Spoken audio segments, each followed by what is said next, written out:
Yo, this is Tribe with Yo Tribe Sports Bag. I'm back at it again today with you, and I want to get into some sports. First of all, I want to talk about the upcoming college and pro football seasons. This show in particular is about a blast from the past, pre-COVID. In August 2019, myself and one of the most renowned Southern football college experts in all of the country, Brent Beaird, was along with me on this particular show. It was a pilot show, a truncated version of a college football show. But this is what I want to do going forward into this college football season at least. Let me know what you think about it. Take a look. Welcome to the first edition of Southern Football Nation. Our thorough look at SEC and ACC football for the 2019 season. Along with Brent Beaird, our college football expert, I'm Travis Newsom, and we'll be taking you on to the excursion for the 150th year of college football. This whole college football thing started up in, 1869? It started up north when Princeton and Rutgers kicked the ball around, which now, where the gymnasium now stands, they were kicking the ball around, called it football. It was brought down to the south, perfected, religionified, and here we are today. Well, as a matter of fact, that original game, there's some talk about some students actually trying to replicate that game just for the fun of it. So that should be fun to be able to see that. But listen, Travis, there's nothing like the off-season as far as how long it is. And frankly, except for probably the transfer portal, with guys like Jalen Hurts going from Alabama to Oklahoma, and you've got others that we'll bring up in a little bit. It's been a pretty quiet off-season overall, but when we go through the magazines, we go through SEC media days, had a chance to attend those. I know you had a chance to attend some media days too. So, brother, the big thing is we're just glad it's here. Yeah, finally, football after all this time, after, I don't know if you would call it spectacular national championship game, very surprising between Alabama and Clemson. And going into this season, 2019, a lot of the same is expected from those two teams with the other guys bringing up the rear. I won't be at all surprised at all if it's Alabama and Clemson again for this year, particularly when you've got Tua returning to Alabama at quarterback, Trevor Lawrence that comes back at Clemson. I frankly think, and this is amazing, say Travis, Alabama was 14-1 last year. They've got a better football team this year than they did last year. Clemson could be, particularly if they can reload on the defensive line, they could be too. What's going to be interesting is, as we go on over the next few weeks, is going to be who are the other teams besides Alabama and Clemson who are going to be on that Final Four. I think Georgia's a real possibility, maybe Ohio State included in that. I've seen a lot about Utah at this point. That's going to be fascinating. But there's no doubt, Clemson, Alabama, that's your two best rosters, two best coaching staffs, and the two best teams in America. Well, Southern Football Nation right here, we focus on football in the South where it's been pretty much perfected. There are other teams that you just mentioned that are out there who have a chance, but it's still, when you look at the top 5 and the top 10, it's littered with teams from the South. I mean, Texas is a southwestern team, but still a team in the southern region. I mean, it's a better brand of football, you would think, just because the numbers prove the case.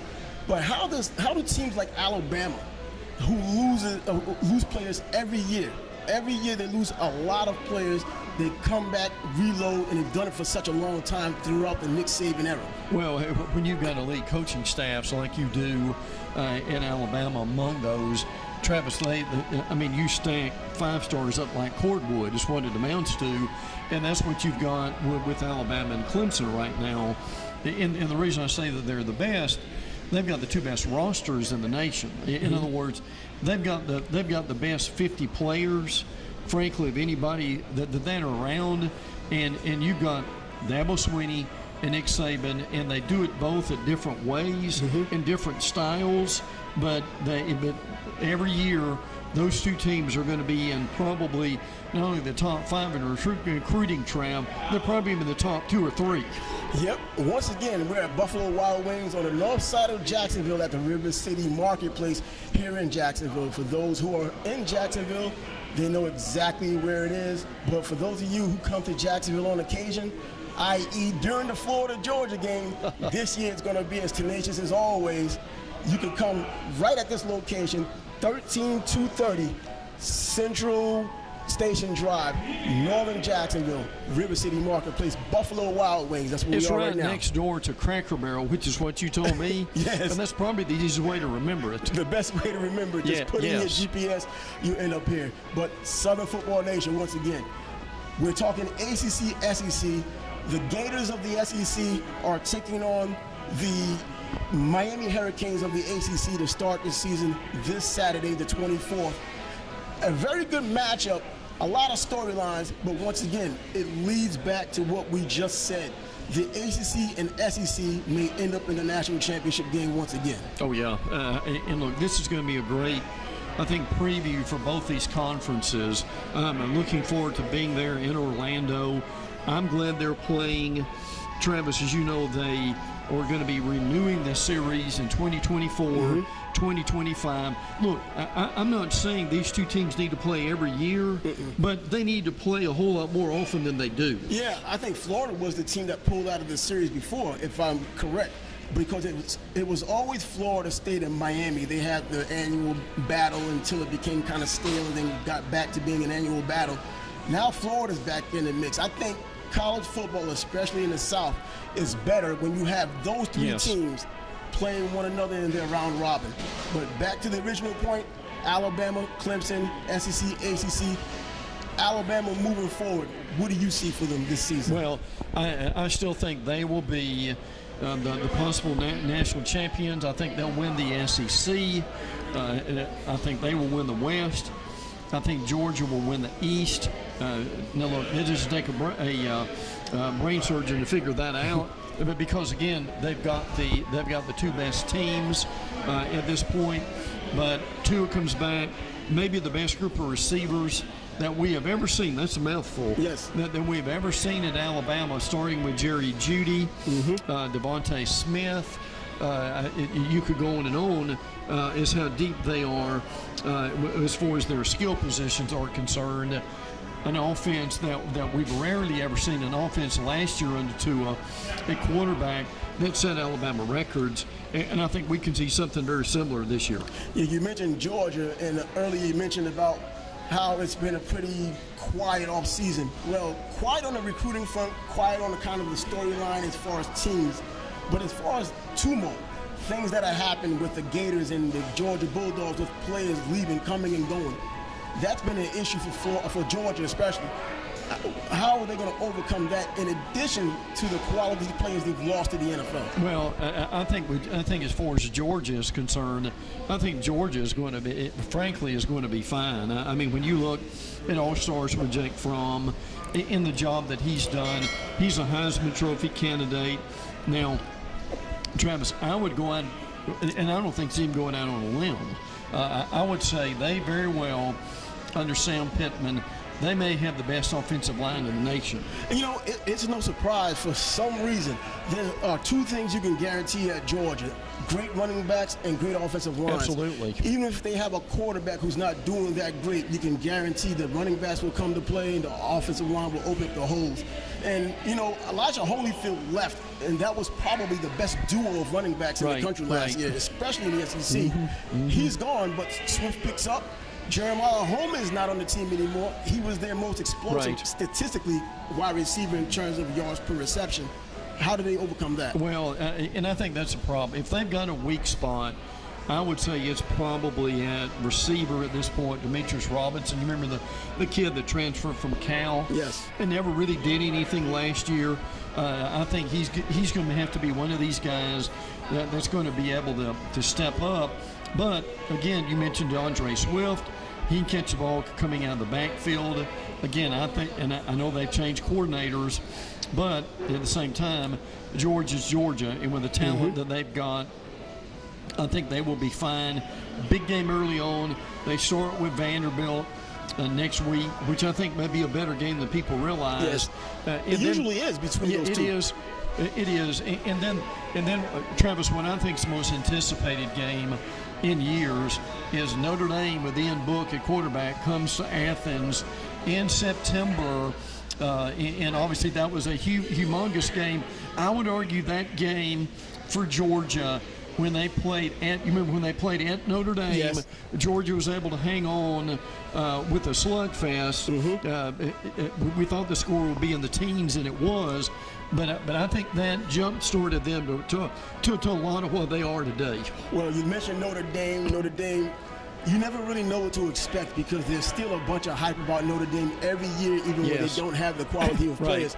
But they're coming into SEC country in the center of SEC country at Athens, taking on a Georgia Bulldog team. Even though the wide receiver spot may be the weakness, well, Notre Dame is always fool's gold until they find out they're fool's gold. Well, last year, this Notre Dame team I thought was tremendous. I mean, they basically did run the table, giving them a lot of credit for that with their schedule. And, Trav, I can tell you this. When they run the table, they're going to get in the playoffs. I mean, that's your reality for that. Now, if that gives us an 18 playoff at some point, I'm all for that. Frankly, but listen, could you see the year where you've got Alabama, Georgia, Notre Dame, and then another team, maybe say in Ohio State or in Michigan, I doubt Michigan, they're going to have to beat Ohio State to prove it.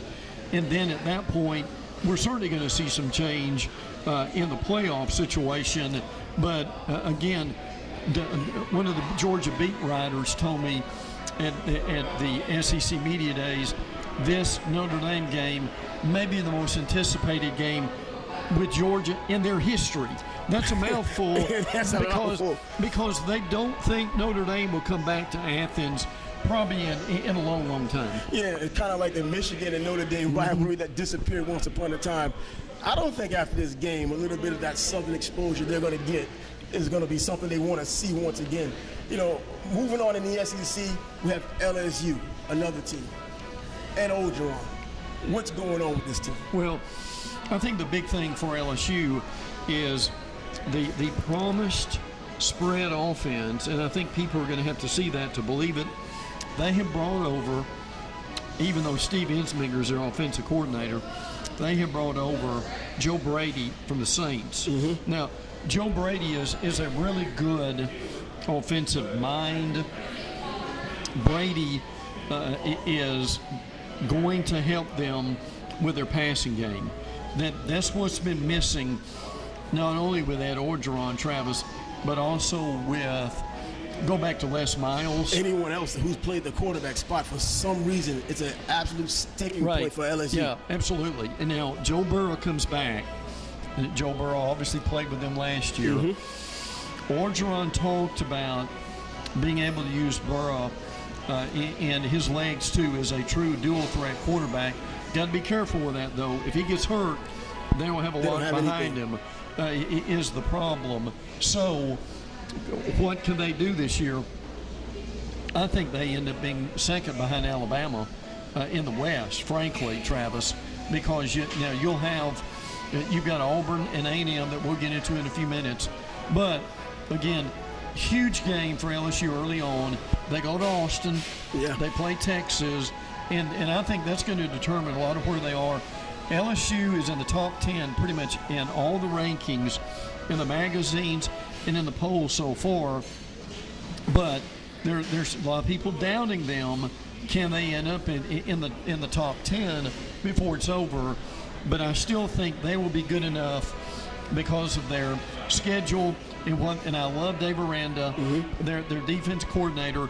I think Dave Aranda is one of the best that we've ever seen in that position. I would argue he may be the best in the conference. So certainly keep your eye on LSU. You mentioned the game that is in they're going out to Austin. And this is a game where Austin has out there in Texas, they have a lot of expectations for their team. This is as excited as the Texas Longhorns have been in a long time, maybe even back to the Vince Young days. Oh, yeah. They believe that there's a real national championship to be won. So LSU going out there will be a litmus test for them very early. Well, the question is Texas back? Sam Ehlinger is a good quarterback. Tom Herman, I think, is a tremendous football coach. Now, the last time we saw Texas, and Georgia fans don't want to hear this, was obviously in the Sugar Bowl. Yes. Now, when basically Georgia was able to stymie everything that Jack Fromm and Georgia wanted to be able to do, and were able to win that game. I think they won that game because of Todd Orlando, their defense coordinator. They did a great job as far as on defense. Trav, that's why I picked Texas to win the Big 12 instead of Oklahoma. I think their defense is better. Oklahoma brings in Alex Grinch from Ohio State as a D coordinator, and I think that it would be better. But look, you get this like I do. You got to recruit for defense. Oklahoma has not done that yet. Now they may be in a few years. I still don't think that Jalen Hurts is going to be the quarterback in Oklahoma that they think he's going to be.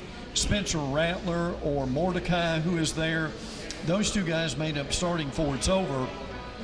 But to get this back into our conversation with the SEC, a humongous game with LSU that's coming up about the third week of the season. Yeah, you mentioned the old SEC quarterback from the Alabama Crimson side, Jalen Hurts out there trying to make things happen. Another transfer quarterback for Oklahoma, possibly trying to win a Heisman. I think the buck stops here. It's not going to happen.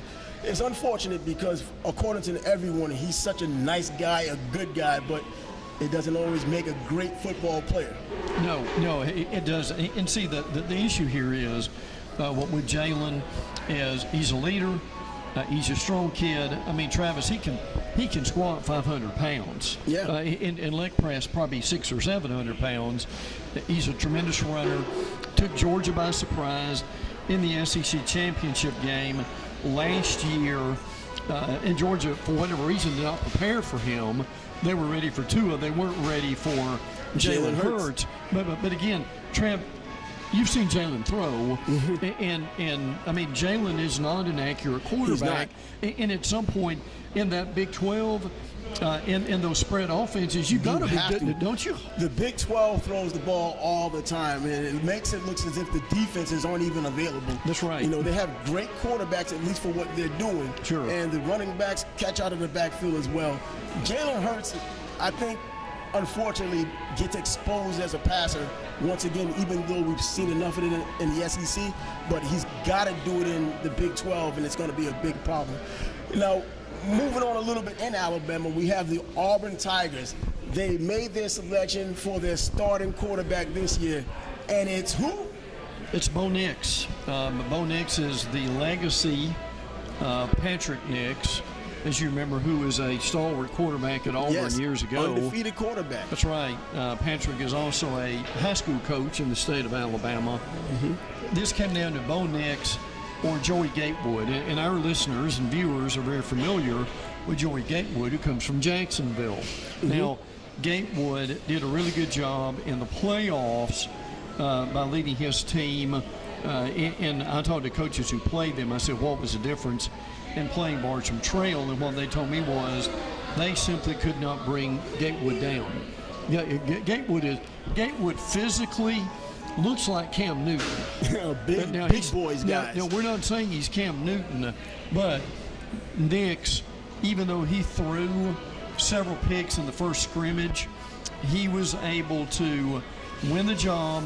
It was just announced this week that he'll be the quarterback at Auburn. And again, as they face, I think the biggest game of the weekend, Travis, is they play Oregon coming up. Yeah, Oregon is a team that's really, they have a Heisman Trophy candidate quarterback in Absolutely. Herbert, and possibly first pick overall. I doubt it, but it could be possible depending on how he plays this year. You know, going back to Bo Nix being a true freshman quarterback, getting the opportunity to run this team, an SEC team You've had guys like Chris Leak who've come in. They couldn't really do it as well as you wanted them to do it. It's just a different league in the SEC. But I think Trevor Lawrence of the ACC's Clemson Tigers puts a lot of pressure now on true freshman quarterbacks coming in and having an opportunity to play and being effective.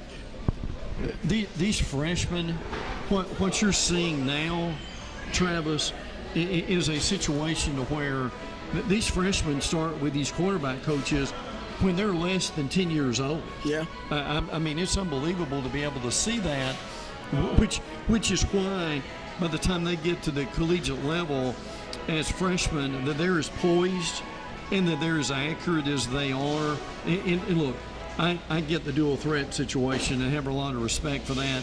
But Trev, if you're not accurate, you can forget it as a quarterback. Mm-hmm. You've got to be very accurate, which brings up the point with the interesting thing that you just mentioned a few minutes ago about this game is going to be the dichotomy or the opposite polar of Justin Herbert, who is an experienced veteran for Oregon against Bo Nix. Now, I think they'll play both of them.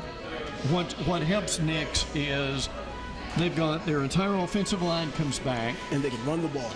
They hope they can get Anthony Schwartz back, who is a speedy receiver. Look, he runs a legitimate 4.3, 4.4. Yes. And really what's your strength of it. Will Hastings comes back from an ACL. That's going to help Auburn. Seth Williams is going to be very important. You mentioned the running game. Booby Whitlow, who Malzahn likes to – he has one back that he likes to go with. They've got 5, including Cam Martin, who I think is going to be very good too. But here's the crux of that game and the crux of their season. Auburn has a defensive line this year that's as good with Marlon Davidson, Derek Brown, etc. That could be Clemson-like for what they had last year. Yeah. But here's the thing. Auburn's lost 25 games in the last 5 years. Do the math real quick as far as how many losses per year. And I can tell you, if they have a similar year this year, which they might because of their schedule, where they go, obviously they play Oregon, and then, Travis, they go to A&M. Wow. They've got Georgia and Alabama. And, oh, by the way, they come to the Swamp in October. We're a real tough place to play. All of those places, very tough place to play at home and on the road. We're at Buffalo Wild Wings and watching and listening to Southern Football Nation. Brent Beaird.